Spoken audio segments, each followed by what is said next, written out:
mas matindi pa sa pagbabata. Diba? Ako nga ganyan na. Good morning po sa ating lahat. Tayo po ay tumayo at mag-start na po sa ating worship. Tayo po ay mag-start sa panalangin. Tayo po ay manalangin. Heavenly Father, we praise you and glorify your holy name. Ikaw lamang ang karapat-dapat sa lahat ng honor, praise, and worship. You are our faithful and loving God. And truly, there is no one like you. Today, tinataas po namin kayo and we acknowledge that you are the center of all that we do today. Panginoon, thank you for this beautiful day that you have given us. You have given us another opportunity to gather as one family in your presence. Thank you for bringing us here safely, for your grace and strength that sustain us every day, and for allowing us to worship you together today. As we begin the service, we surrender everything into your hands. We pray that everyone who will serve today, the praise and worship team, multimedia, technical, ushers, and everyone working behind the scenes, give them strength, wisdom, focus, and unity. Help them serve with joy and with hearts that genuinely desire to honor you. May everything they do to contribute to creating an atmosphere where people can freely worship you. We also lift up Pastor Dante as he delivers your word. Bigyan niyo po siya ng wisdom, clarity, boldness, and the right words to speak. Prepare his heart and use him mightily today. And prepare our hearts today as well, Lord. Na maging open kami sa kung ano man ang gusto mong sabihin sa bawat isa sa amin. Give us hearts that are willing to listen, receive, and respond to your word. Lord, we also pray for everyone who is still on their way. Please guide and protect them as they travel. And for everyone who is already here, help us to set aside every distraction, worry, and concern that we may have brought us today. Quiet our hearts and turn our full attention toward you. May we not just be physically present, but may our hearts truly be present before you. We surrender this entire service to you, Lord. Panginoon, ikaw ang maitataas, ikaw ang maparangalan, at ikaw ang masusunod sa lahat ng mangyayari ngayon. In Yeshua's name we pray, Amen. Amen.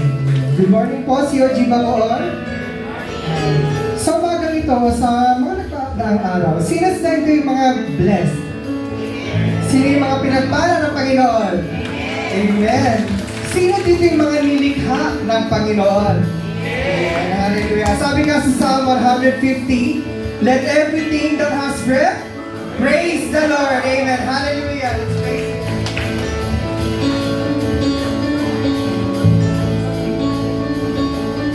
You made the starry host, you traced the mountain peaks, you paint the evening sky with wonders. The earth, it is your throne, from desert to the sea. All nature testifies your strength. We sing, praise the Lord, praise the Lord. See His greatness, all creation. Praise the Lord, raise your voice, you heights and monuments, from farthest east to west. Let everything that has breath praise the Lord. Oh, yeah. You reach into the dust, in love your spirit breathe. Before this in your very likeness, with all your wondrous works.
worship.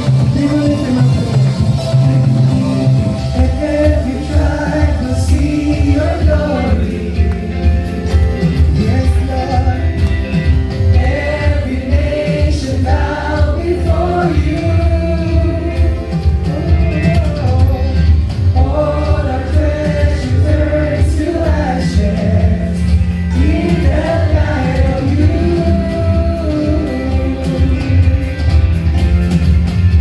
And as we're singing, holy is the Lord Almighty. Only you are worthy, worthy of it all. We sing praise and glory, honor and strength unto our God, unto our God. Matchless, endless, love unrestrained. This is our God. Every tribe sing,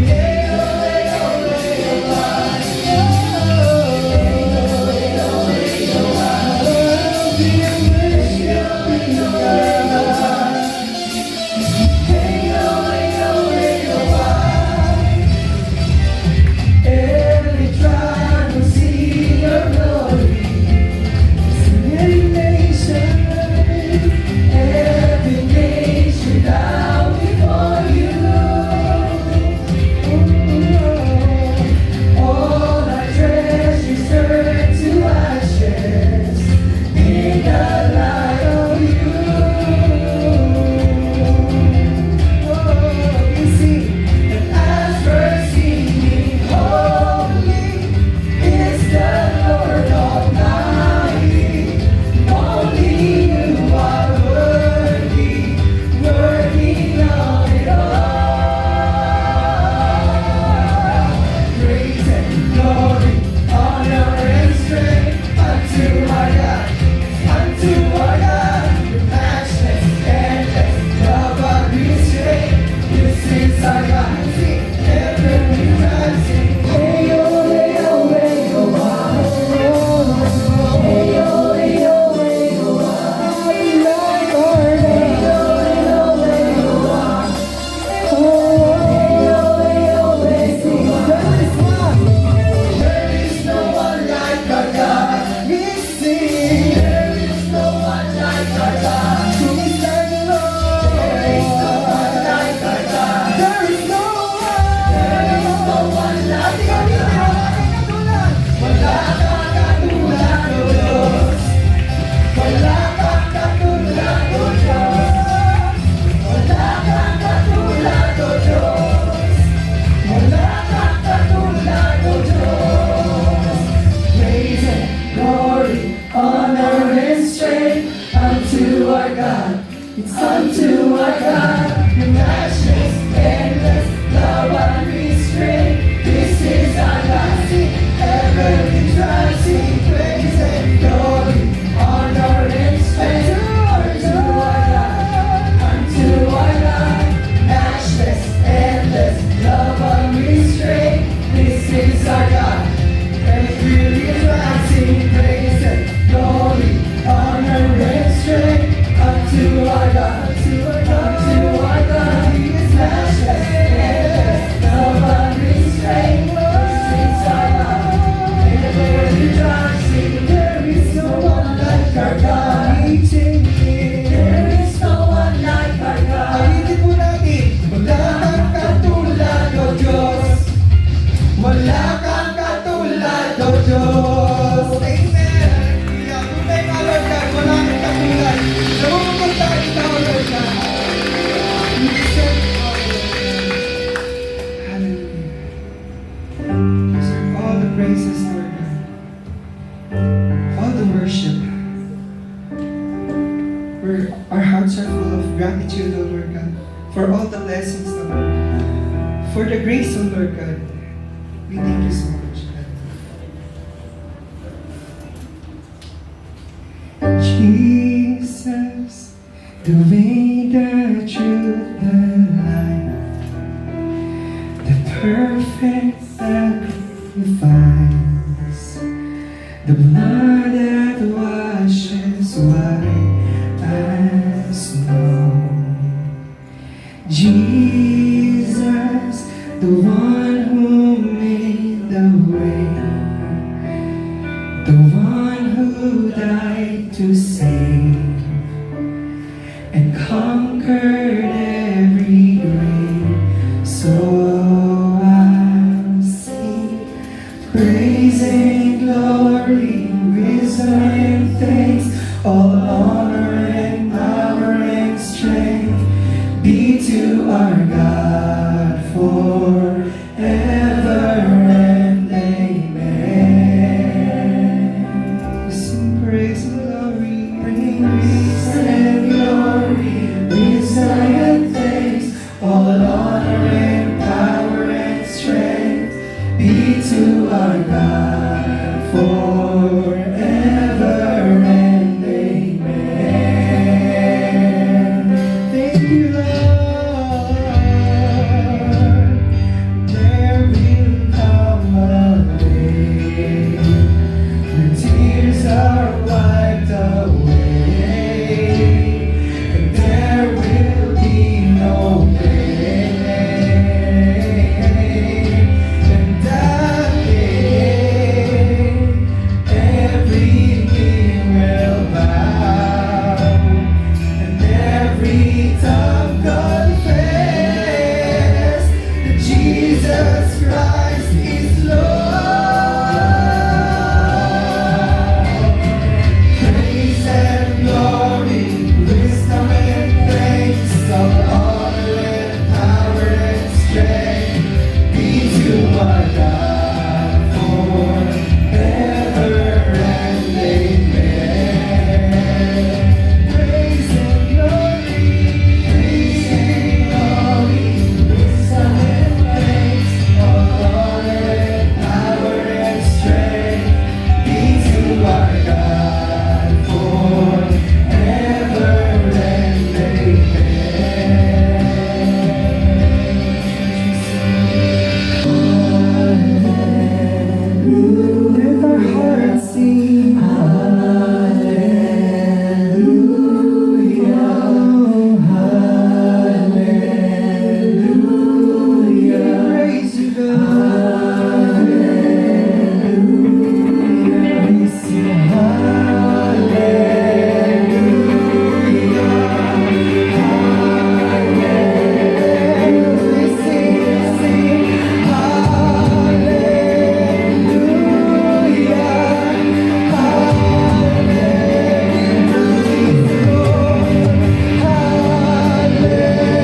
O Most High, King of the ages, great I am, God of wonders.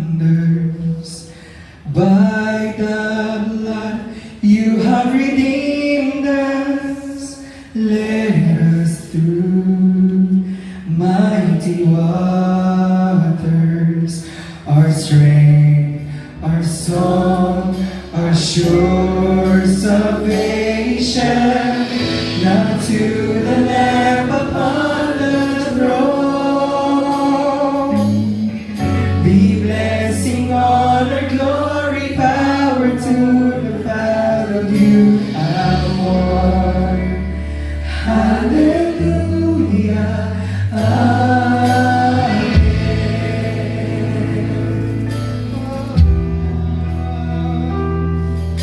You alone. O Most High, dwelling among us, Son of Man, sent for sinners. By your blood you have redeemed us, spotless Lamb, mighty Savior, who lived, who died, who rose victorious, now to the Lamb upon the throne. Be blessing, honor, glory, power for the battle you have won. Hallelujah. In every tribe and every tongue, we join the anthem of the angels in the triumph of the Son. Sing hallelujah, amen.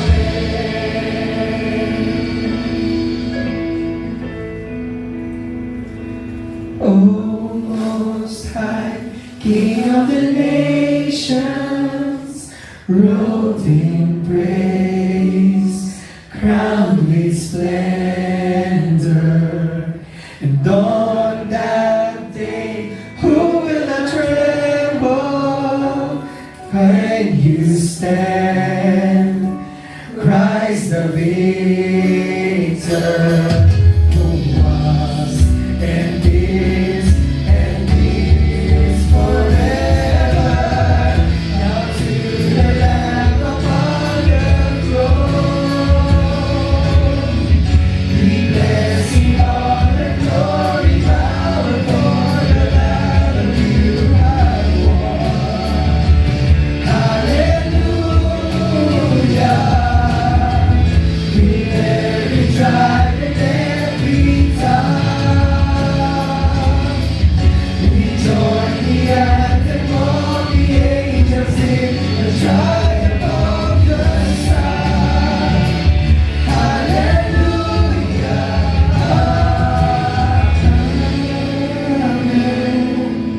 Amen. Amen.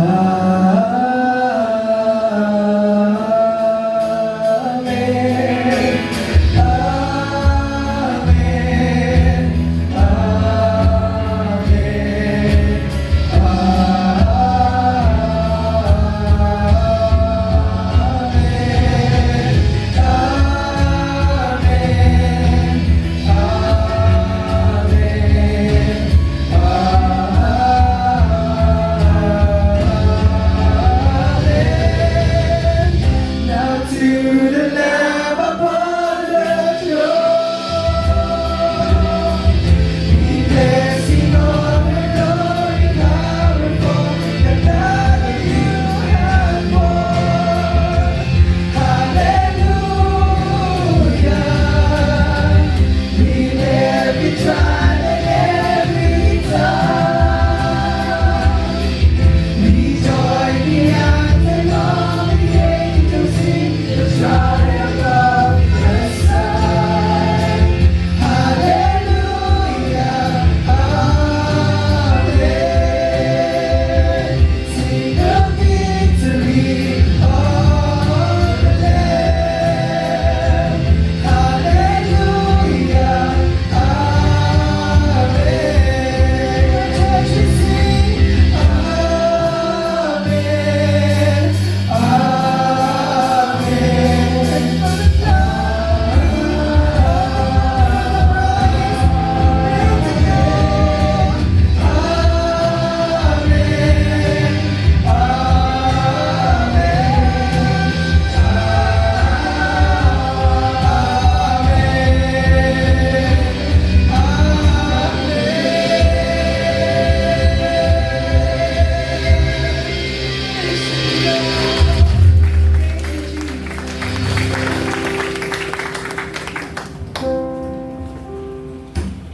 Let us pay your tithes and offering. Scripture says in 2 Corinthians chapter 9, verse 7, each of you should give what you should have decided in your heart to give, not reluctantly or under compulsion, for God loves a cheerful giver. Tayo po ay manalangin. Panginoon, we thank Thee for this day at sa lahat ng iyong mga biyaya na patuloy namin tinatanggap. Ikaw po ay tapat na Diyos na hindi nagkulang sa aming pangangailangan. Lumalapit po kami sa inyo na may pagpapakumbaba at pasasalamat. We thank Thee for this opportunity na makapagbigay bilang tugon sa iyong kabutihan. Nawa po ang aming mga handog ay magmula sa aming mga pusong may kagalahan, pasasalamat at pagmamahal sa iyo. Pagpalain mo po ang aming mga offerings. Nawa po ay magamit namin ito sa pagpapalagaw ng iyong iglesia at sa pagpapalaganap ng iyong salita. Bigyan mo po kami ng karunungan at ng mga namamahala upang ang lahat ay magamit sa iyong kalooban. Please teach us kung paano maging tapat na katiwala ng lahat ng iyong ipinagkakatiwala sa amin. At naway makita sa aming pamumuhay ang aming pagtitiwala at pasasalamat sa iyo. Sa iyo po ang pinakamataas na pagpuri, pagkadakila at pagsamba. Sa pangalan ng Panginoong Yeshua. Amen. Alabaster jar is all I have of worth. I'll break it at your feet, Lord. It's less than you deserve. You're far more beautiful, more precious than the oil. The sum of my desires and the fullness of my joy. Like you said, your love, I spill my heart as an offering to thy King. Here I am, take me as an offering.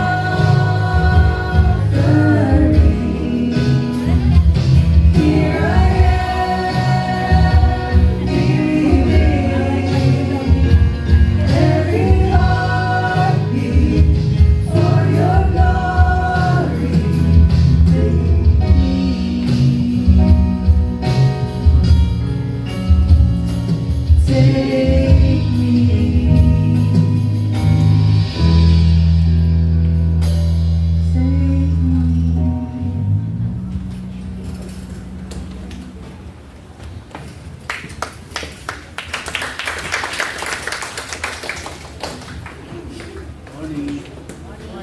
Morning.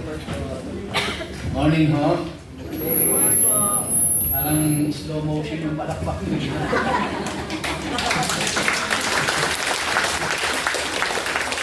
Salamat ho, praise and worship team. And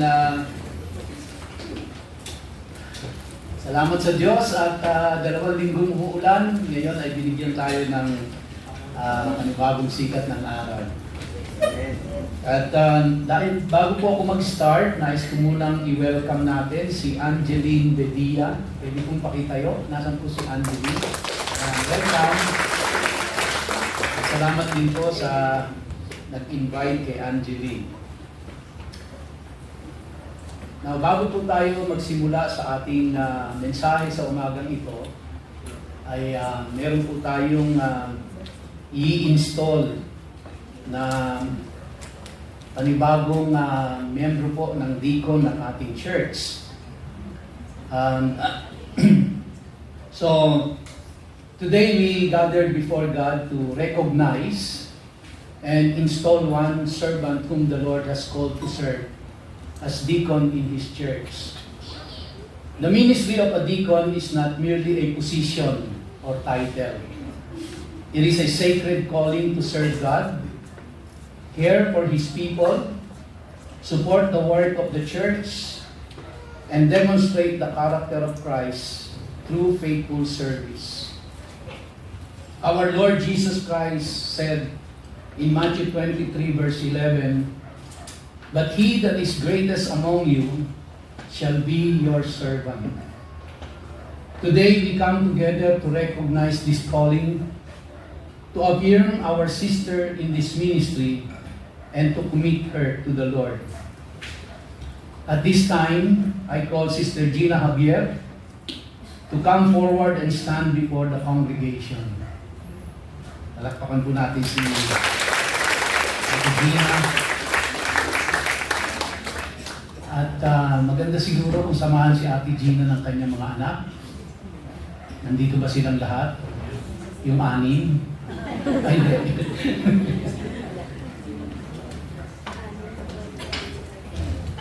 Please stand beside your faithful mother.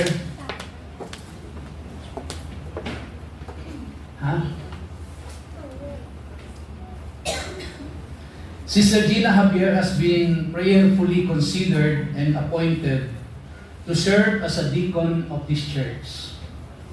The biblical pattern for the ministry of deacons is found in Acts chapter 6, verse 1 to 7. When the needs of the early church increased, the apostles instructed the believers to choose faithful people who could serve the needs of God's people.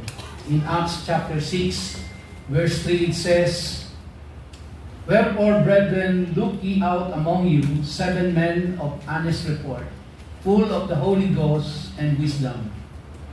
The calling to serve therefore requires more than ability. It requires character, wisdom, faithfulness, humility, and a heart willing to serve. Sister Gina, pwede dito kayo sa taas. At this time, I would like to invite all our currently serving deacons to come forward and stand alongside Sister Gina.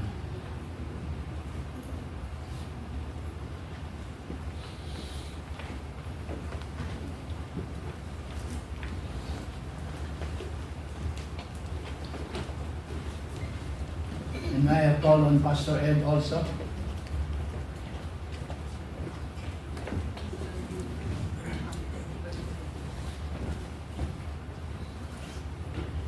Sister Gina, as you enter this ministry, remember that you are not serving alone. You are becoming part of a fellowship of servants who are called to work together for the care of God's people and the advancement of His kingdom. To our existing deacons, receive Sister Gina as your fellow servant and partner in the work of Christ. Encourage, support, teach, and pray for her as you serve together. The Word of God says in Romans 12 verse 10, "Be kindly affection one to another with brotherly love, in honor preparing one another." And in Ephesians chapter 4 verse 3, "Endeavoring to keep the unity of the Spirit in the band of peace." May you serve together in unity, humility, love, and faithfulness. Needing ko po yung mga deacons to place your hands kay Sister Gina. Sister Gina, today you are being entrusted with a sacred responsibility. Remember that you are not serving merely the pastor, the leadership, or the congregation. You are serving the Lord Jesus Christ. In Colossians chapter 3 verse 23 it says, "And whatsoever you do, do it heartily as to the Lord and not unto men." Serve with humility, serve without seeking recognition, serve with integrity, serve with compassion. Protect the unity of the church, care for God's people, and be faithful in every responsibility entrusted to you. The qualification of a deacon are found in 1 Timothy chapter 3 verse 8 to 13. "Let your life demonstrate faithfulness, honesty, self-control, spiritual maturity, and a good testimony.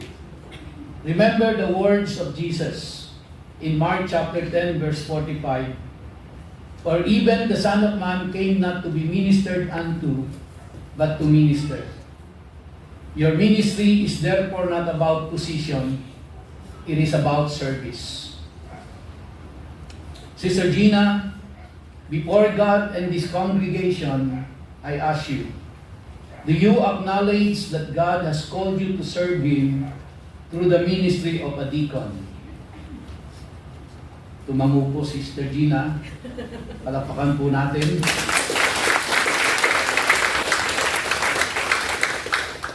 Will you faithfully uphold the teachings of God's Word and serve this church with integrity, humility, and faithfulness? Palakpakan po natin. Will you support the vision and leadership of this church and work together with your fellow deacons to maintain unity and advance the work of God's kingdom? Tumango rin po siya. Sister Gina, will you serve God's people with love, patience, compassion, and a willing heart? Palakpakan po natin ulit ang pagtanong at pagtangayon ng Gina. To the congregation, church family, no servant can fulfill this calling alone. Our deacon needs your prayers, encouragement, cooperation, and support. In Hebrews chapter 10, verse 24, it says, and let us consider one another to provoke unto love and to good works. I address this to the whole congregation. Will you receive Sister Gina as a deacon and fellow servant, appointed to help care for the work and people of God? Yes. Palakpakan niyo po yung mga sabihin. Congregation, will you pray for her, encourage her, cooperate with her, and support her as she serves the Lord? Amen. Hindi po, palakpakan niyo ang inyong mga sabihin. And at this point in time, nais ko pong tawagan si Pastor Ed to anoint with oil si Sister Gina. So we now come to the act of anointing with oil. Throughout Scripture, oil was used as a visible sign of consecration and setting apart for God's purposes. We do not place our trust in the oil itself. Our confidence is in God, who calls, consecrates, equips, and empowers His servants through the Holy Spirit. We are reminded in 1 Samuel chapter 16, verse 13, then Samuel took the horn of oil and anointed him in the midst of his brethren. And the Spirit of the Lord came upon David from that day forward. Today, we anoint Sister Gina as a visible sign of dedication and commitment to serve God and His people. Pastor Ed? Sister Gina Javier, we anoint you in the name of the Father, and of the Son, and of the Holy Spirit. May the Lord consecrate you for His service, give you wisdom, strengthen you in every responsibility, fill you with His Spirit, and empower you to serve as His church faithfully. And everybody said, Amen. Amen. Let us pray. Heavenly Father, we thank you for your servant, Sister Gina Javier, whom you have called and appointed to serve as a deacon in your church. We commit her into your hands. Give her wisdom to make right decisions, humility to serve others, courage to face difficulties, and compassion to care for your people. Fill her with the Holy Spirit and help her remain faithful to your word and to this calling. Bless her family and strengthen them as they support this ministry. May her service strengthen the church promote unity, care for those in need, encourage the discouraged, and advance the gospel of Jesus Christ. Your word says in Hebrews chapter 6, verse 10, "For God is not unrighteous to forget your work and labor of love, which you have showed toward His name, in that you have ministered to the saints and do minister." May Sister Gina remain faithful until the day she appears. Well done, thou good and faithful servant. In the mighty name of Jesus Christ, our Lord and Savior. Amen. Amen. Sister Gina, having heard your commitment, having received the affirmation of this congregation, and having prayed over and anointed you for this ministry, I now officially install you as a deacon of this church. By the authority entrusted to me as pastor and servant of this congregation, and according to the Word of God, I hereby install you as a deacon, entrusting you with the responsibilities and privileges of this ministry. Serve faithfully, serve humbly, serve joyfully, serve together with your fellow deacons, and above all, serve Jesus Christ.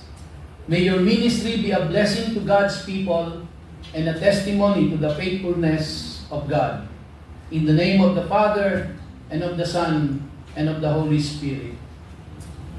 At this time, I invite our existing deacons to formally welcome Sister Gina into the fellowship of the deacon ministry. Pwede niyo siyang yakapin, pwede niyo siyang kamayan, pwede niyo siyang bigyan ng love gift.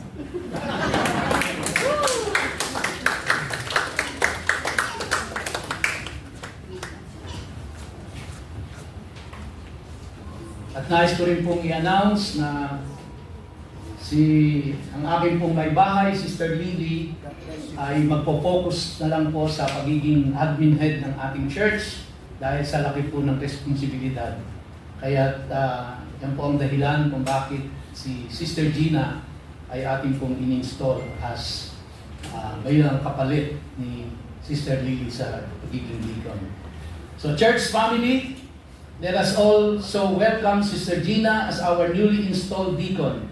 May we commit ourselves to pray for, encourage, and work together with her for the glory of God. Niling ko po na ang buong congregation ay tumayo.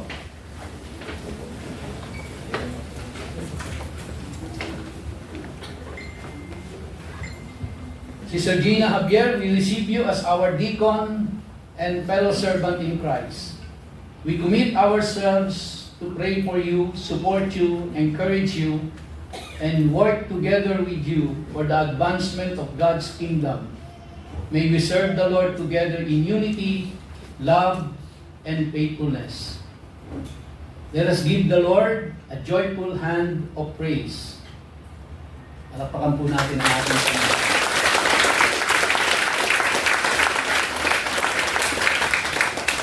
May the Lord bless you and keep you. May He give you wisdom to serve, humility to lead, courage to stand, and compassion to care. May the Holy Spirit empower you. May Christ be glorified through your service, and may your life always testify to the goodness and faithfulness of God. Remember the words of 1 Corinthians 15:58. Therefore, my beloved brethren, be ye steadfast, unmovable, always abounding in the work of the Lord, for as much as you know that your labor is not in vain in the Lord. Go forth and serve faithfully. In Jesus' name, amen and amen. Tapos na po ang ating installation. You may be seated.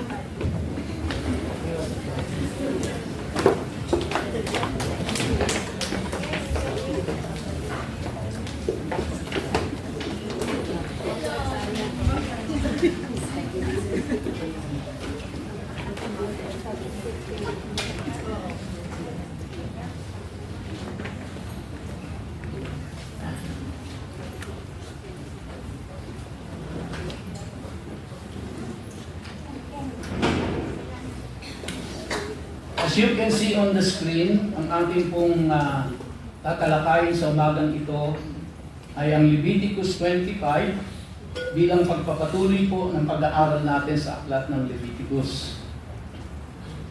Ito po ay nahati sa tatlong bahagi. Ang unang bahagi po ay pagbasa ng buong Leviticus 25. There are 55 verses, medyo mahaba-haba po ito, kaya huwag kayong matutulog. There are 55 verses, and there are around 1,500 words in ESV.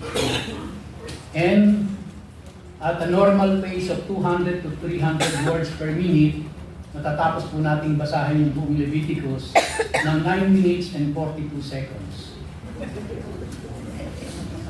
At ang ikalawang bahagi po, pagkatapos nating basahin to give justice to the chapter ng Leviticus 25, at para makuha nyo rin po yung pinaka-context niya.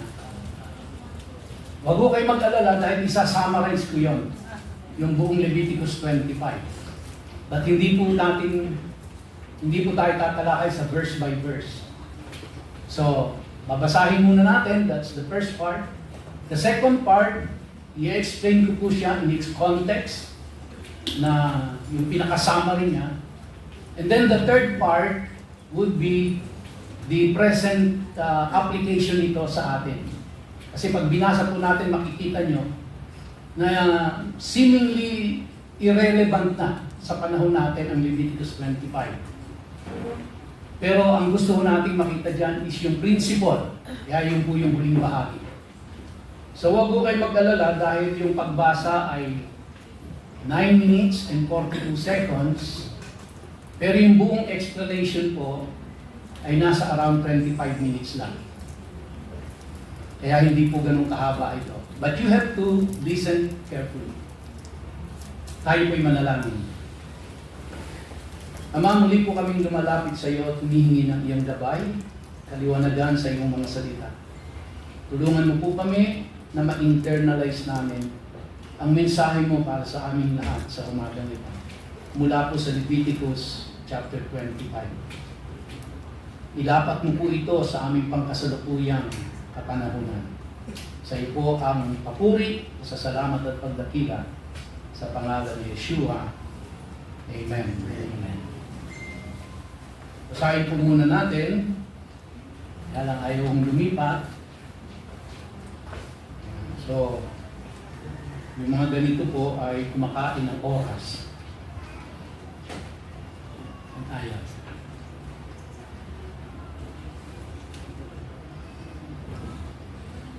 Galit lang ako.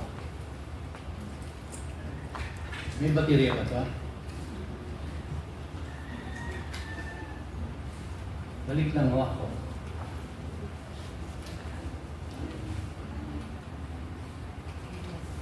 Ayan.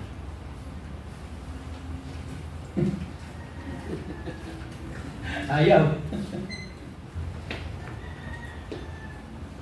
Anyway, so ang Leviticus 25 po, ang pag-uusapan natin dyan, pakilipat sa susunod na slide, ay tungkol po sa Jubilee, the Sabbath year and the year of Jubilee. No? Narinig nyo na siguro yung word na yan, Jubilee. At yan po yung ating bibigyan ng emphasis. Basahin muna natin. And please read along with me.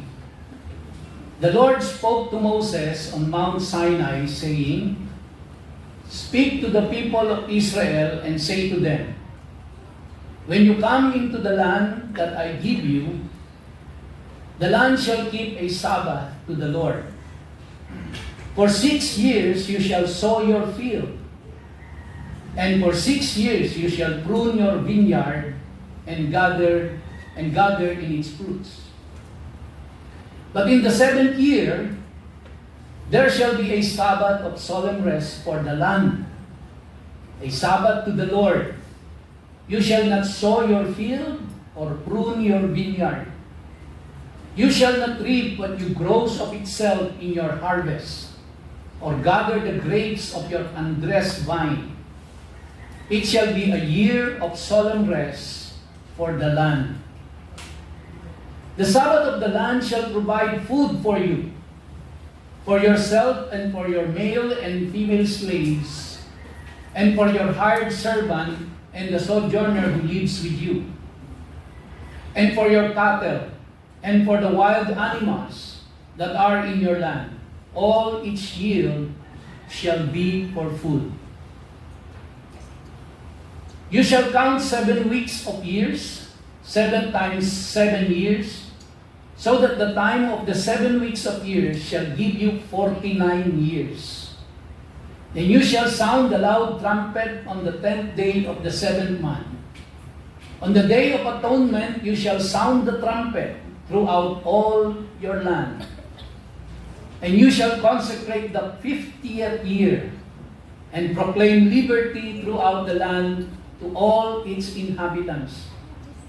It shall be a jubilee for you, when each of you shall return to his property, and each of you shall return to his clan. That 50th year shall be a jubilee for you. In it you shall neither sow nor reap what grows of itself, nor gather the grapes from the undressed vines. For it is a jubilee, it shall be holy to you. You may eat the produce of the field. In this year of jubilee, each of you shall return to his property. And if you make a sale to your neighbor, or buy from your neighbor, you shall not wrong one another. You shall pay your neighbor according to the number of years after the jubilee, and he shall sell to you according to the number of years for crops. If the years are many, you shall increase the price, and if the years are few, you shall reduce the price, for it is the number of the crops that he is selling to you. You shall not wrong one another, but you shall fear your God, for I am the Lord your God. Therefore you shall do my statutes and keep my rules and perform them, and then you will dwell in the land securely. The land will yield its fruit, and you will eat your fill and dwell in it securely. And if you say, what shall we eat in the 7th year, if we may not sow or gather in our crop?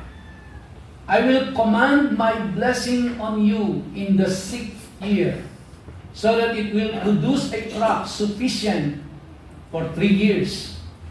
When you sow in the 8th year, you will be eating some of the old crop.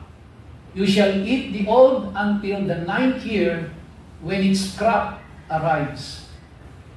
The land shall not be sold in perpetuity, for the land is mine. For you are strangers and sojourners with me, and in all the country you possess, you shall allow a redemption of the land. If your brother becomes poor and sells part of his property, then his nearest redeemer shall come and redeem what his brother has sold. If a man has no one to redeem it, and then himself becomes prosperous and finds sufficient means to redeem it, let him calculate the years since he sold it and pay back the balance to the man to whom he sold it, and then return to his property. But if he has not sufficient means to recover it, then what he sold shall remain in the land of the buyer until the year of Jubilee. In the Jubilee it shall be released, and he shall return to his property. If a man sells a dwelling house in a walled city, he may redeem it within a year of its sale. For a full year he shall have the right of redemption. If it is not redeemed within a full year, then the house in the walled city shall belong in perpetuity to the buyer. Throughout his generation, it shall not be released in the Jubilee. But the houses of the villages that have no wall around them shall be classified with the fields of the land. They may be redeemed, and they shall be released in the Jubilee. As for the cities of the Levites, the Levites may redeem at any time the houses in the cities they possess. And if one of the Levites exercises his right of redemption, then the house that was sold in a city they possess shall be released in the Jubilee. For the houses in the cities of the Levites are their possession among the people of Israel. But the fields of pasture land belonging to their cities may not be sold, for that is their possession forever. If your brother becomes poor and cannot maintain himself with you, you shall support him as though he were a stranger and a sojourner, and he shall live with you. Take no interest from him or profit, but fear your God, that your brother may live beside you. You shall not lend him your money at interest, nor give him your food or profit. I am the Lord your God who brought you out of the land of Egypt to give you the land of Canaan and to be your God. If your brother becomes poor beside you and sells himself to you, you shall not make him serve as a slave. He shall be with you as a hired servant and as a sojourner. He shall serve with you until the year of the Jubilee. Then he shall go out from you, he and his children with him, and go back to his own clan and return to the possession of his fathers. For they are my servants whom I brought out of the land of Egypt. They shall not be sold as slaves. You shall not rule over him ruthlessly, but shall fear your God. As for your male and female slaves whom you may have, you may buy male and female slaves from among the nations that are around you.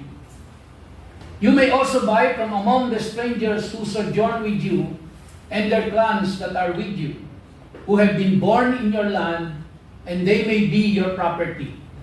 You may bequeath them to your sons after you to inherit as a possession forever. You may make slaves of them, but over your brothers, the people of Israel, you shall not rule, one over another ruthlessly. If a stranger or sojourner with you becomes rich, and your brother beside him becomes poor, and sells himself to the stranger or sojourner with you, or to a member of the stranger's clan, then after he is sold, he may be redeemed. One of his brothers may redeem him, or his uncle or his cousin may redeem him, or a close relative from his clan may redeem him, or if he grows rich, he may redeem himself. He shall calculate with his buyer from the year when he sold himself to him until the year of Jubilee. And the price of his sale shall vary with the number of years. The time he was with his owner shall be rated as the time of a hired servant. If there are still many years left, he shall pay proportionately for his redemption some of his sale price. If there remain but a few years until the year of Jubilee, he shall calculate and pay for his redemption in proportion to his years of service. He shall treat him as a servant hired year by year. He shall not rule ruthlessly over him in your sight. And if he is not redeemed by these means, then he and his children with him shall be released in the year of Jubilee. For it is to me that the people of Israel are servants. They are my servants whom I brought out of the land of Egypt. I am the Lord, your God. Amen and amen. Well, siguro po, kalahati sa inyo ay nawala na sa ating binabasa sa haba. At mukhang hindi naman po siya relevant sa atin kung ating pong pagsusuriing mabuti. So muli po, magandang araw sa ating lahat. Sa ating pag-aaral ng Leviticus 25, makikita po natin ang isang napakagandang larawan ng puso ng Diyos. Isang Diyos na hindi lamang nag-uutos, kundi nagmamalasakit sa tao, nagmamalasakit sa pamilya, sa lupa, sa mahihirap, at maging sa mga taong bumagsak sa buhay. Ang tinatawag na Jubilee ay panahon ng pagpapahinga, pagbabalik, pagpapalaya, at pagpapanumbalik.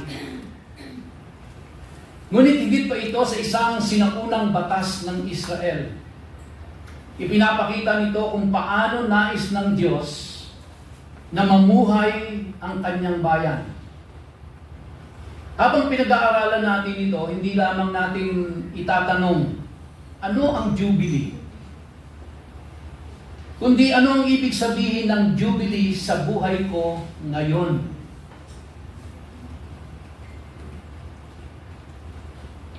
Ang Leviticus chapter 25, mga kapatid, ay tungkol sa Year of Jubilee, as I have said earlier. Ang ikalimampung taon ay tinakda ng Diyos bilang panahon ng kalayaan, restoration, at blessing. Ito ay paalala na ang Diyos ay may plano hindi lamang para sa ating pagsamba, kundi pati sa paraan ng ating pamumuhay at pakikitungo sa kapwa. Ang Jubilee po ay larawan ng isang Diyos na nagbibigay ng kalayaan, pahinga, at panibagong pagkakataon. Ang mga tagubiling ito ay ibinigay ng Diyos kay Moises para sa bayang Israel. Kasama rito ang tungkol sa lupa, pag-aari, relasyon, utang, at responsibilidad sa kapwa. Mahalaga pong makita natin na ang Diyos ay concerned sa buong buhay ng kanyang bayan. Ang spiritual life at practical life ay hindi po magkahiwalay. Ang paraan ng paggamit natin ng pera, ng ating mga ari-arian, at maging ang ating authority o kapangyarihan ay bahagi rin ng ating pagsunod sa Diyos. Bawat ikapitong taon ay kailangang magpahinga ang lupa. Hindi ito dapat taniman o anihin gaya ng karaniwang ginagawa. Ito ay isang malaking statement of faith. Sinasabi ng Israel, hindi lamang sa aming pagpapagal na kasalalay ang aming kinabukasan. Ang Diyos ang aming provider. Ganon din sa atin, mga kapatid. May panahon para gumawa, ngunit may panahon din para huminto. At tayo ay manalangin, tayo ay sumamba, at tayo ay magtiwala. Pagkatapos ng 7 Sabat na cycle, o kaya naman po ay 49 years, ang ikalimampung taon ay magiging Jubilee. Ito ay panahon ng pagpapalaya at pagbabalik. Ang mensahe po ay simple. Hindi kailangang manatiling bihag ang isang tao sa kanyang nakaraan magpakailanman. May Diyos na nagbibigay ng pagkakataon upang magsimulang muli. Sa Jubilee, ang lupang naibenta dahil sa kahirapan ay babalik sa orihinal na pamilya. Ipinapakita nito na ang lupa ay hindi tunay na pag-aari ng tao. Ang Diyos ang ultimate honor. Kaya hindi dapat gamitin ng isang tao ang kanyang kayamanan upang permanenteng agawin ang kinabukasan ng iba. Ang blessing ay stewardship, hindi absolute ownership. Kasama sa Jubilee, ang pagpapalaya sa mga Israelitang naging alipin dahil sa kahirapan at pagkakautang. Makikita natin dito ang puso ng Diyos para sa kalayaan. Hindi nais ng Diyos na ang kahirapan ng isang tao ay maging dahilan upang tuluyan ng mawala ang kanyang dignidad at kinabukasan. Ang Jubilee ay nagsasabing may pagkakataon para makalaya at makabalik. Kung napilitan ng isang tao na ibenta ang kanyang lupa dahil sa financial need, may paraan upang ito ay matubos o mabawi. Ipinapakita nito na ang Diyos ay nagbibigay ng mekanismo para sa restoration. Hindi lamang siya concerned sa present problem, concerned din po siya sa future ng isang tao. Ang layunin ay hindi pagsasamantala, kundi restoration. May pagkakaiba sa pagitan ng mga ari-ariang maaaring bilhin at ng lupang ipinagkaloob ng Diyos sa Israel bilang inheritance. Ang mahalagang prinsipyo ay ito. Ang inheritance mula sa Diyos ay meron pong sacred value. Sa buhay natin ngayon, kailangan nating tandaan na may bagay na hindi dapat ipagbili kapalit ng pansamantalang pakinabang. Ang ating karakter ay hindi po dapat nababayaran. Ang ating pananampalataya ay walang katapat na halaga. Ang ating pong pamilya, ang ating pong integridad ay walang katumbas na pera. At higit lalo sa lahat, ang ating pong relasyon sa Diyos ay hindi dapat nabebenta.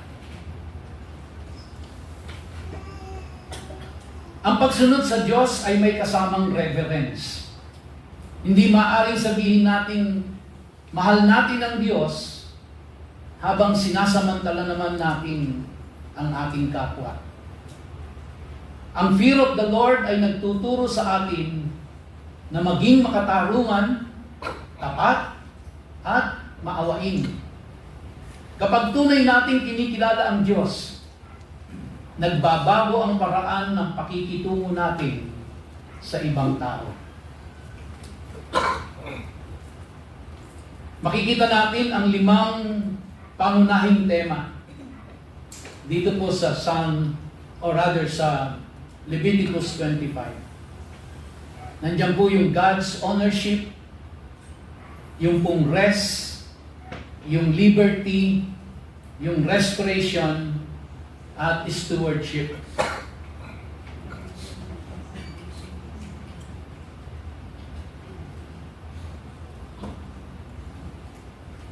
Ang lahat ng ito ay magkakaunay dahil ang Diyos ang may-ari. Natututo tayong maging mabuting katiwala dahil siya ang provider. Natututo tayong magpahinga dahil siya ang Diyos ng kalayaan.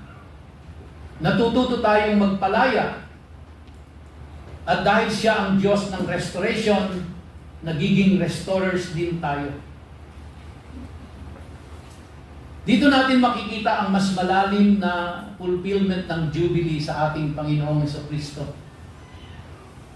Si Jesus ay dumating upang magdala ng kalayaan sa mga bihag, pag-asa sa mga broken, at kapatawaran sa mga makasalanan.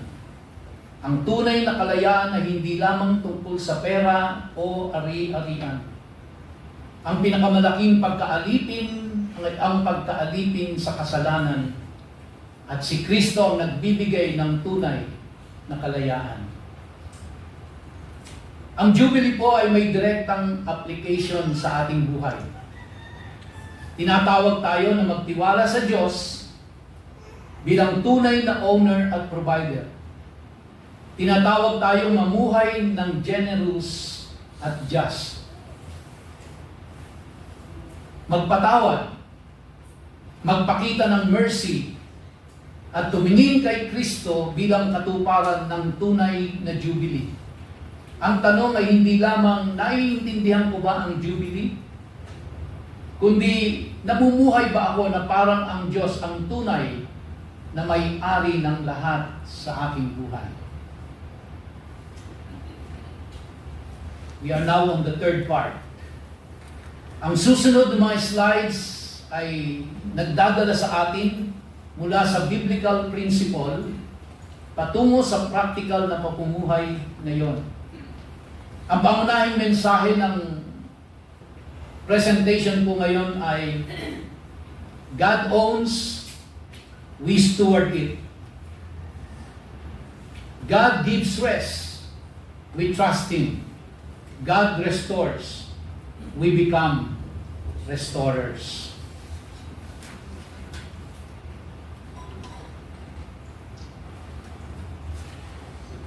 So ang Jubilee ay hindi lamang isang bagay na nangyari noon.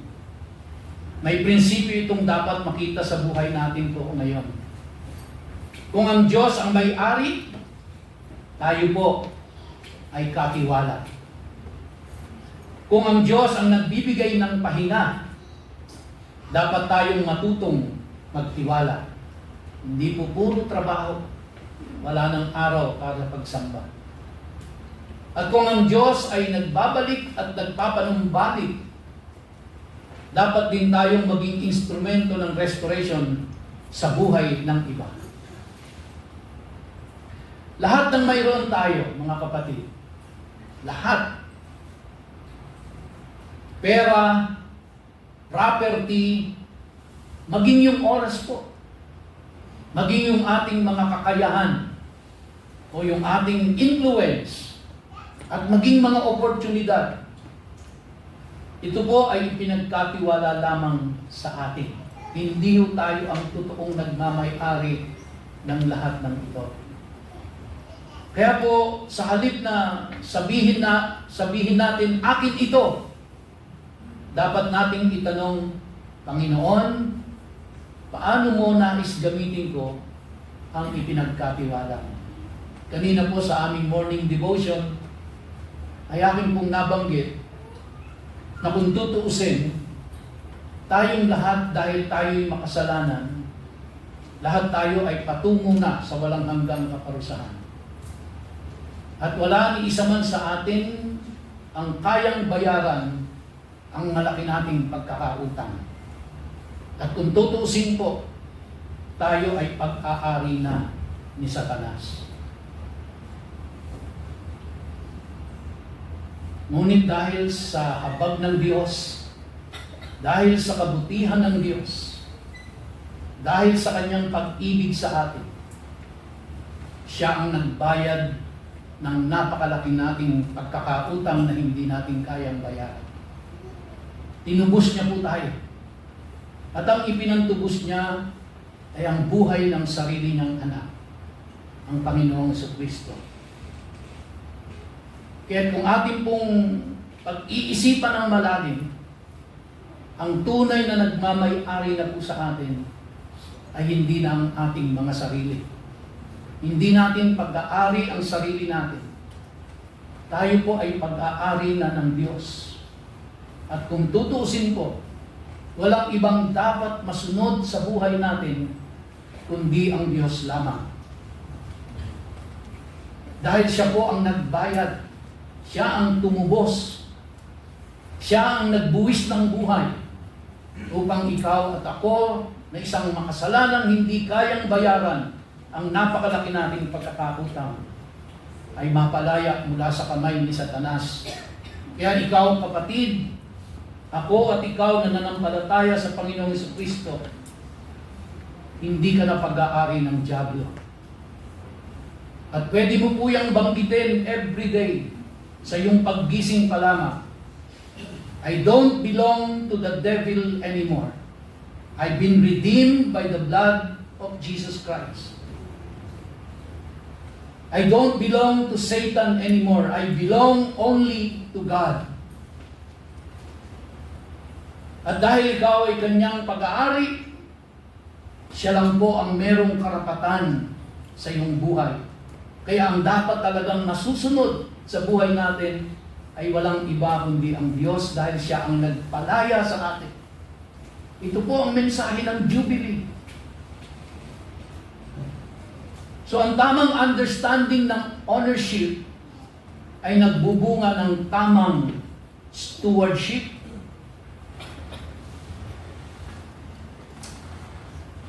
Ang pahinga po ay hindi katamaran. Dahil po sa tindi ng pangangailangan natin sa araw-araw, madalas po ayaw na nating magpahinga, pati linggo. Na dapat ay araw ng pagsamba, magtatrabaho pa rin tayo. Dahil may hinahabol na deadline, may hinahabol na bayarin, may mga responsibilidad. Kaya madalas po ay nasasabi natin, Lord, naiintindihan mo naman siguro ako. Pero pag ganito po ang ating pangangatiran, ito ay kawalan ng pagtitiwala na ang Diyos ang magkakaloob ng iyong pangangailangan. Bigay mo lang ang oras na para sa Kanya.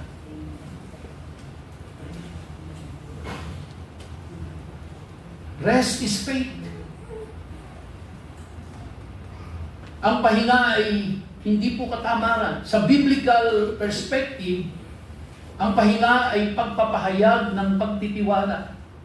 Lord, I will not work today because this is your day. And I will worship you. And I will put my trust in you that you will provide for my needs. Kung nasundan niyo po yung binasa natin kanina, hindi sila magtatanim sa ika-7 taon. Buong taon yun, walang tanim. Ibig sabihin, wala silang aanihin sa ika-8. At dahil hindi sila sa ika-9 na taon pa lang, doon sila kakain dahil makakapagtanim sila sa ika-8 taon pa lang. Pero anong sabi ng Diyos? Pahingan niyo yung lupa. Ipahingan niyo yung lupa. Huwag niyong tataniman, huwag niyong aanihan sa ika-7 taon. Pero, ang commitment ng Diyos, sa ika-6 na taon, dodoblihin ko ang lahat ng aanihin nyo na aabot ito hanggang sa ika-9 na taon. Pero kailangan silang sumunod sa Diyos na ipahinga yung lupa. Sipin nyo, ultimo lupa, gusto ng Diyos magpahinga. Kung yung lupa nga, gusto ng Lord magpahinga, ikaw pa ayaw mo. Dahil gusto ng Diyos, ilaan mo sa Kanya ang oras para sa Kanya, hindi para sa trabaho. Kaya kapag tayo ay nagpahinga, ipinapahayag natin hindi lamang sa ating productivity na kasalalay ang ating kinabukasan. Ang Diyos ang ating provider. Kaya magkaroon tayo ng panahon para sa worship, para sa pamilya, para po sa panalangin, at para sa renewal ng ating pong spirito. Money must serve. Ang pera ay mabuting servant, mga kapatid. Hear me loud and clear. Ang pera ay mabuting servant, ngunit mapanganib na master. Hindi natin dapat hayaan na ang possession ang magtakda ng ating identity. Hindi rin natin dapat samantalahin ang desperation ng iba upang kumita. Sa halip, gamitin natin ang increase na ibinigay ng Diyos upang maging pagpapala. This is the message of Leviticus 25. This is the message of Jubilee. May espesyal na malasakit ang Diyos sa mga mahihina at nangangailangan. Bilang mga Kristiyano, ang ating lakas ay hindi para manlamang, kundi para magprotekta. Sa business, o maging sa employment, o maging sa pagpapautang po. Nabasa nyo kanina, may pautangan di ba? Pero itinuro ang sistema ng pagbabayad. hindi para pahirapan, at hindi rin para magsamantala. Dapat nating panatilihin ang dignity ng bawat tao. Siguro naman nakaranas na kayong utangan, hindi ba? Ano po itsura ng taong nangungutang? Di ba? Alam niyo po ba na kapag ang tao po ay nangungutang, mabait daw.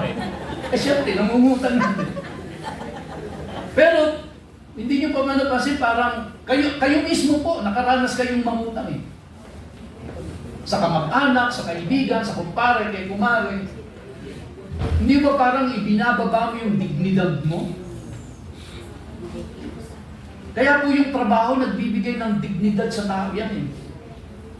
Pero kapag ikaw ay nangungutang, parang, di ba ho, hiyang-hiya ka eh. Kaya tayo naman po na may kakayahan na tumulong, ang sabi po ito sa binasa natin, huwag mo nang patubuan. At huwag mong hayaang mawala ng dignidad yung taong umuutang sa iyo. So ang tunay na lakas ay ginagamit upang magtayo at hindi po para manira. Tinataman po talagang meron pong malungkot na aspeto ang pagpapautang dahil pagka minsan, pag sinisigil mo na, galit na sa'yo. That's the reality of life. Pero ang itinuturo ng Diyos sa atin through this message in Jubilee, bigyan mo ng dignidad ang sarili mo, bigyan mo ng dignidad ang kapwa mo. Lalo na sa panahon ng kanyang pangangailangan. Ang biblical generosity po ay hindi lamang pagbibigay. No? Ang layunin ay tumulong, magpanumbalik, magpalakas at magpalaya. So kaya kung nakita po natin yung mensahe ng Leviticus 25, ito po yun eh, karakter ng Diyos ito, ang ipinahayag po doon. At ito yung mga prinsipyong itinuturo sa atin. Hindi natin nais na manatiling dependent ang isang tao. Nais nating matulungan siyang makabangon at muling magkaroon ng dignity at opportunity. Kaya po, kung ikaw ay naibenta mo yung lupa mo dahil sa pinansyal na pangangailangan, pagdating po ng ika-50 taon, bibilang ka ng 5 taon, bayad o hindi, ibabalik sa iyo yung lupa. Kaya sabi nga sa inyo, hindi applicable sa atin ngayon. Sino sa inyo ang nagbenta ng lupa, tapos ika-50 year, babalik mo na? Wala akong gagawa ngayon yan sa atin. Pero ang tinitingnan natin dito is the principle of God. Kaya ang sabi ng Diyos kanina sa binasa natin, the land is mine. Ako ang nagmamay-ari ng lupa. Kaya ang lupa ay dapat gamitin para sa kapakanan ng tao, hindi para sa pansariling kapakanan. Now, ang pinipika po natin dito is the principle na pwede po natin gamitin sa panahon natin ngayon. At ito po yung aking binabanggit ngayon. Give people a path back. Ang failure ay hindi kinakailangan maging final chapter ng buhay ng isang tao. Lahat po tayo nagkaroon somehow ng mga failure sa buhay natin. Pero hindi po dapat ito ang maging final chapter ng buhay natin. Bakit? Kasi nandyan po ang Diyos. May mga taong nawalan ng negosyo. Bumagsak. Meron pong nawalan ng pera. Tinakbo. Or mga nasirang relasyon. Mga oportunidad na nawala. Or kaya naman ay direksyon. Ang iglesia ay dapat maging lugar kung saan ang isang taong nadapa ay maaaring makaranas ng truth, compassion, at restoration. Hindi po tayo dapat maging mapanghusga sa ating kapwa. Ito po ang tinuturo ng Jubilee. May consequences, yes, sa ating mga pagkakamali at pagkakasala, ngunit may possibility pa rin ng restoration. Ang isa sa pinakamakapangyarihang mensahe ng Jubilee ay release. Kailangan, ito po mga kapatid, this is the principle that we must get from this message. Kailangan nating pakawalan ang bitterness. May bitbit pa po ba tayong bitterness? Kailangan nating matutong magpatawad. Madaling sabihin pero napakahirap gawin. Kaya kailangan natin ng Diyos eh. Lalo na kung sobra kang nasaktan. Minsan bumibilang ng taon, bumibilang ng mahabang panahon. At ito ay patuloy mo pa rin nararamdaman. Pero alam mo, kailangan akong magpatawad. Kaya sa ganito pong pagkakataon, talagang kailangan natin ang Diyos. Kaya ang Diyos po ay nagre-release. No? Kailangan nating bitawan ang takot at matutong magtiwala sa Diyos sa mga bagay na hindi natin kayang kontrolin. Tanggapin po natin ang katotohanan, hindi lahat ng bagay sa mundong ito ay kaya nating kontrolin. Marami po dyan beyond our control. Ang kalayaan ay nagsisimula kapag handa tayong magpakawala sa mga bagay na ayaw ng Diyos na patuloy nating dalhin. Ang Jubilee ay hindi lamang tungkol sa property. Kasama rito ang relationships. May mga marriage. Hindi ko po alam kung sino sa inyo, kung ilan sa inyo, na sa kasalukuyan, you are struggling in your marriage. But for sure, marami po sa atin o meron po sa atin na nag-struggle sa kanyang marriage, sa kanyang family, sa kanyang friendship, sa church relationship. At ito po ay nangangailangan ng restoration. That's the message of Jubilee. Ngunit ang tunay na restoration ay nangangailangan ng truth. Nangangailangan din po ng repentance. Nangangailangan ng pagpapatawad. Nangangailangan ng pagpapakumbaba. At kung minsan po ay nangangailangan ito ng mga wise boundaries sa buhay natin. Hindi natin ipinagdiriwang ang pagbagsak ng iba. Tinutulungan natin silang muling makabangon. Ang ating pananampalataya ay hindi po natatapos sa Sunday worship. Kung paano tayo magbayad, magpresyo, gumawa ng kontrata sa mga may negosyo, maningil sa mga nagpautang, at maglingkod ay bahagi ng ating Christian witness. So mga kapatid, ang tunay na pagsamba ay makikita rin natin sa araw ng Lunes. Ang trabaho ay maaaring maging worship o ang negosyo ay maaaring maging worship kapag ginawa natin kapag ito ay ginawa po nating may integridad. May mga pagkakataong ang pagiging honest ay maaaring magdulot ng financial loss. Ngunit hindi natin dapat ipagpalit ang karakter. Katulad ng nasabi ko kanina, hindi nabebenta ang karakter para sa temporary profit. Mas mabuting mawalan ng pera kaysa mawalan ng integridad. Pero alam naman natin sa panahon natin ngayon, wala nang pakialam sa integridad. Basta merong mali-maleta. Kapag dumating ang pagkakataong pumili sa pagitan ng compromise at obedience, mga kapatid, piliin lagi natin ang Diyos. Ang iglesia ay dapat maging safe place para sa repentance, ngunit hindi safe place para sa kasalanan. Kapag may taong bumagsak, ang tanong natin ay hindi lamang ano ang ginawa niya, kundi paano natin siya matutulungan na makabalik sa tamang landas. Yan po ang mensahe ng Jubilee. Paano makakabalik ang isang taong nadapa? Paano makakabangon? Ang holiness at mercy ay hindi magkalaban. Kailangan natin ang dalawa. Sa huli, ang Jubilee ay tumuturo kay Jesus. Ang pinakamalaking pangangailangan ng tao ay hindi lamang financial freedom, kundi spiritual freedom.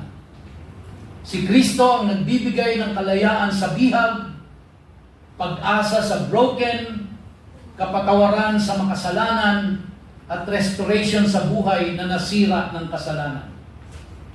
Kung ang anak ang magpapalaya, ang Panginoong Jesucristo, tunay tayong magiging malaya. Ang Jubilee ay dapat maging lifestyle. Rest.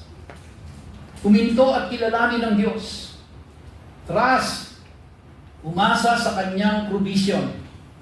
Release. Bitawan ang mga bagay na ipinabibitaw ng Diyos. Hindi lamang natin pinag-aaralan ang Jubilee, dapat natin itong isabuhay. May 4 pang practical expression ang Jubilee. Unang-una po, restore. Tumulong sa taong makabangon. Redeem, magligtas sa halip na manamantala. Share, or maging pagpapala sa iba. Serve, or maglingkod, gamitin ang ipinagtitiwala ng Diyos para sa Kanyang kaluwalhatian. Ito ang buhay na hindi umiikot lamang sa sarili, kundi nagiging pagpapala sa iba. So anong klaseng iglesia ang nais ng Diyos na makita? Isang iglesia kung saan ang may kaya ay tumutulong sa mahirap. Ang malakas ay nagpoprotekta sa mahina. At ang nagtatagumpay ay tumutulong sa bumagsak na muling makabangon. Ito ang isang Jubilee culture, isang kultura ng compassion, justice, generosity, at restoration.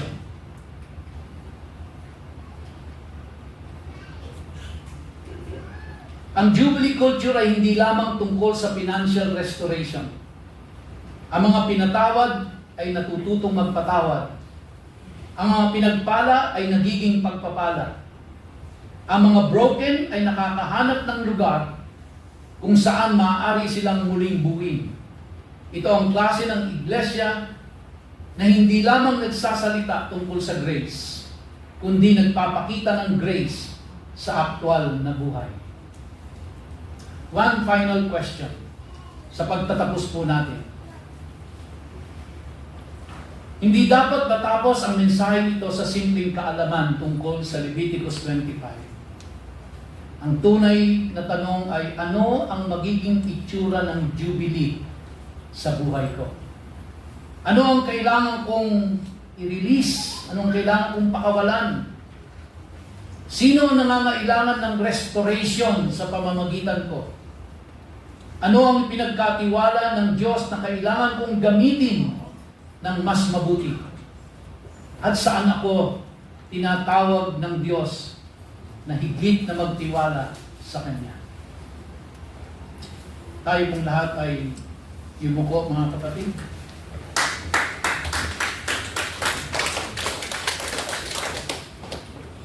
Mga kapatid, bago tayo magtapos at magsara sa ating gawain, nais kong anyayahan ang bawat isa na tingnan hindi ang buhay ng ibang tao, kundi ang sarili nating puso.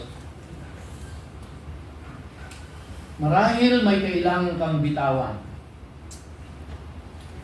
Maaring bitterness, unforgiveness, o maaring takot. Maaari din namang yung greed, o kaya naman yung pride, o isang bagay na matagal mo nang kinakapitan. Marahil may kailangan kang isaulit. Isang relasyon, isang responsibilidad, isang commitment, o isang bagay na ipinagkatiwala ng Diyos. Marahil ikaw mismo ang nangangailangan ng restoration. Maaaring ikaw ay nadapa, nabigo, nasaktan o nawala ng direksyon. Tandaan mo kapatid, ang failure ay hindi kailangang maging huling kabanata ng iyong buhay. At higit sa lahat, maaaring kailangan mong lumapit kay Jesus. Dahil siya ang ating tunay na jubilee. Siya ang nagbibigay ng tunay na kalayaan, kapatawaran, restoration at bagong buhay. Kaya kung nais mong sabihin ngayon, Panginoon, gusto kong mamuhay ng jubilee life, maaari mong iyuko ang iyong ulo, ikita mo iyong mga mata sa harapan ng Diyos at sumunod ka sa panalangin ito. Panginoon naming Diyos, salamat dahil ikaw ang tunay na may-ari ng lahat ng mayroon kami. Patawarin mo kami sa mga panahong inakala namin kami ang may-ari ng aming buhay. Kami ang may-ari ng aming pera, kami ang may-ari ng aming oras, kakayahan at mga pagpapala. Panginoon, turuan mo kaming maging mabubuting katiwala. Turuan mo kaming magpahinga, magtiwala sa iyong provision. Turuan mo kaming maging generous, makatarungan at maawain.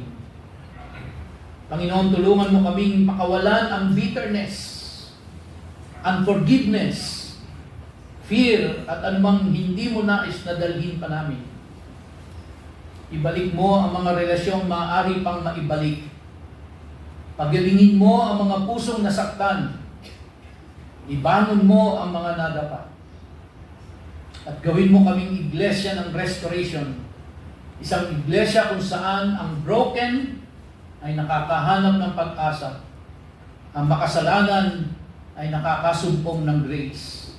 Ang nakakailangan ay nakakahanap ng tulong. At ang mga pinagpala ay nagiging pagpapala. Jesus, ikaw ang aming jubilee. Ikaw ang aming kalayaan. Ikaw ang aming restoration. At ang lahat ng ipinagkatiwala mo sa amin ay gagamitin namin para sa iyong kalawalhatian. Ito po ang sama-sama naming panalangin sa pangalan ni Yeshua. Amen. Lakaan po natin ang ating Panginoon. Kayo po tayong lahat.